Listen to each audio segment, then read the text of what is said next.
1800 hours Pakistan Standard Time. Assalamu alaikum. This is Radio Pakistan, the news read by Muhammad Zubair Khan. First, the headlines.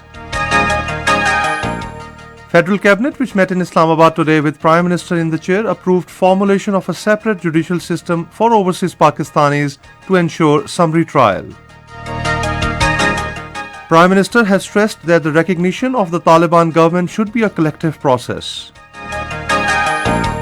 In an interview with the French daily, Imran Khan said building a relationship with India is possible if New Delhi restores Kashmir's autonomous status.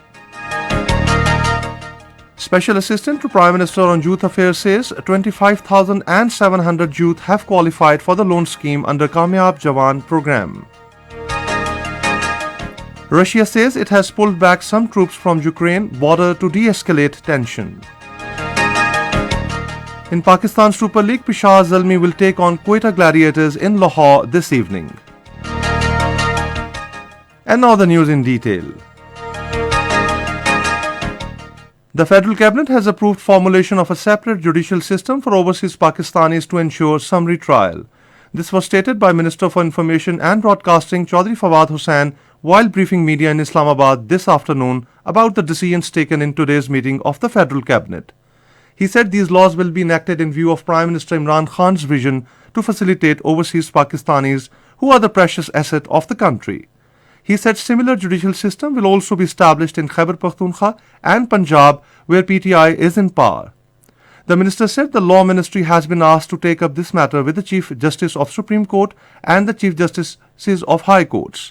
Chaudhry Fawad Hussain said the Cabinet approved 15% increase in the salaries of civil armed forces and a disparity allowance for the employees of the federal government from scale 1 to 19. Prime Minister Imran Khan has stressed that the recognition of the Taliban government should be a collective process. In an interview with the French daily Le Figaro, he said Pakistan believes that more stable the Afghan government is, the less the terrorist groups can operate there. Imran Khan said if Pakistan is the first to grant recognition to Taliban government, the international pressure will become too much for us as we are trying to turn our economy around. He said the Taliban government has made promises on the issues of inclusive government and human rights. Prime Minister said if the humanitarian crisis worsens in Afghanistan, we will have an influx of refugees. He said talks with India at this point in time would be a betrayal of Kashmiri people who have suffered so much and who live in an open-air prison environment with 800,000 troops deployed in the region. He, however, said it is possible to build a relationship with India if Kashmir's autonomy is restored. Prime Minister Imran Khan has reaffirmed the commitment to lift the people out of poverty. He was addressing the launching ceremony of Pakistan's first instant person-to-person payment system, Rast, developed by State Bank of Pakistan in Islamabad today.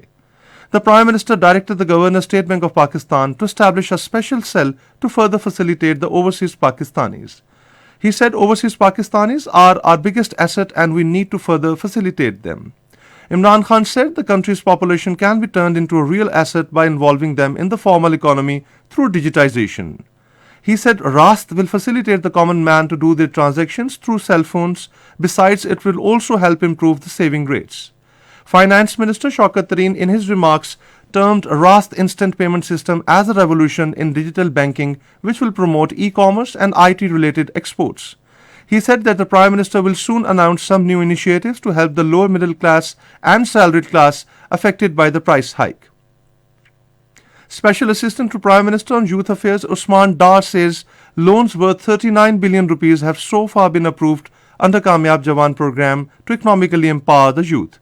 Addressing a news conference in Islamabad today, he said 25,700 youth have qualified for the loan scheme. Usman Dar said interest-free loans up to 500,000 rupees are also being given to the youth under Kamyab Pakistan program. The Special Assistant said under Kamyab Jawan program, 2,000 tractors worth 2.5 billion rupees have also been handed over to the young agriculture entrepreneurs. Usman Dar said under Kamyab Jawan Skills for All initiative, 60,000 scholarships are being offered in the third batch. This is Radio Pakistan. President Dr. Arif Alvi has called for increasing the physical and geographical outreach of the Federal Ombudsman to provide free of cost justice to the people of remote areas against administrative injustices. Speaking at a briefing on the role of Wafaki Mohtasib in Islamabad today, he underscored the need for revolutionary changes into the institution of Ombudsman through legislation to make it stronger and more effective to dispense speedy justice to the people against the maladministration of government organizations. Federal Ombudsman Ijaz Ahmed Qureshi highlighted that this institution has disposed of 106,000 complaints in 2021 against the receipt of about 110,000 cases, despite the COVID-19 pandemic constraints.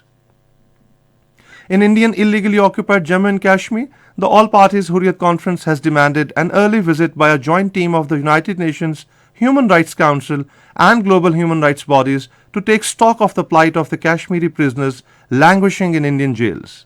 In a statement, the APHC spokesman said that the Hurriyat chairman Masarat Alam Butt, Shabir Ahmad Shah, Muhammad Yasin Malik, and Asi Andrabi, among thousands of other illegally detained Hurriyat leaders and activists, are suffering from multiple ailments due to non-provision of proper medical treatment. He termed the criminal apathy meted out to the ailing Kashmiri prisoners by the Indian fascist regime as brazen violation of prisoners' rights under Universal Declaration of Human Rights announced by the General Assembly of the United Nations on 10th of December 1948. Meanwhile, massive protests broke out in Budgam district today after an Indian army officer burnt down the photographs of slain Iranian military commander Qasem Soleimani in Magam area of the district. In Russia, some military troops in districts adjacent to Ukraine returned to their bases after completing drills. According to Russia's defense ministry, the move could de-escalate friction between Moscow and the West. UN Secretary General Antonio Guterres has called for diplomacy to diffuse the heightened tensions between Russia and Ukraine. In a press encounter at the United Nations headquarters in New York, he said he was deeply worried about the current tensions and increased speculation about a potential military conflict. The United Arab Emirates and Turkey have signed 13 cooperation agreements covering various sectors including defense and trade. The agreements were signed during the meeting of Turkish President Recep Tayyip Erdogan with the Crown Prince of Abu Dhabi, Sheikh Mohammed bin Zayed, in Abu Dhabi. Turkish President Erdogan arrived in the UAE yesterday, marking his first visit to the Gulf country in nearly a decade. Iranian Foreign Minister Hossein Amir Abdullahian and his British counterpart Liz Truss, in a phone call reviewed the latest developments regarding negotiations in Vienna. Speaking on this occasion, Iranian Foreign Minister said the current situation in Vienna talks is the result of Iran's logical approach and its initiative.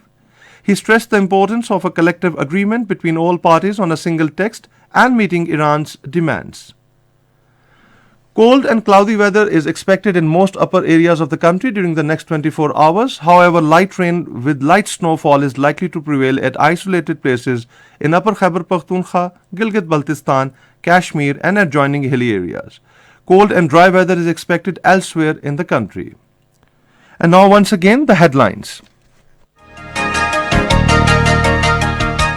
Federal Cabinet, which met in Islamabad today with Prime Minister in the chair, approved formulation of a separate judicial system for overseas Pakistanis to ensure summary trial. Prime Minister has stressed that the recognition of the Taliban government should be a collective process. In an interview with a French daily, Imran Khan said building a relationship with India is possible if New Delhi restores Kashmir's autonomous status. Assistant to Prime Minister on Youth Affairs says 25,700 youth have qualified for the loan scheme under Kamyab Jawan program. Russia says it has pulled back some troops from Ukraine border to de-escalate tension. In Pakistan Super League, Peshawar Zalmi will take on Quetta Gladiators in Lahore this evening. And that is the end of the news. For more news and analysis, log on to our website radio.gov.pk and also watch live video streaming of our bulletins on the link facebook.com/Radio Pakistan News Official.